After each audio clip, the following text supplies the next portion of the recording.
Rock Computer College. Define quality training in information technology. By default, Word documents are saved in the docx file type. However, there may be times when you need to use another file type, such as a PDF or Word 97 2003. It's easy to export your document from Word to a variety of file types. So let's say you want to export this file as a PDF.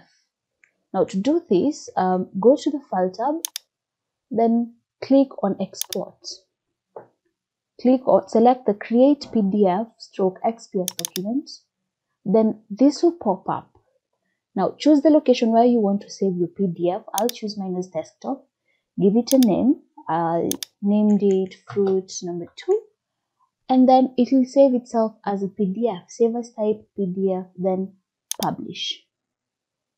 Now it will save itself as a PDF.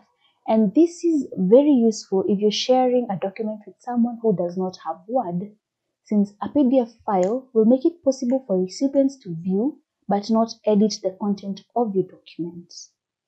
And this is the same if you want to export your document to other file types.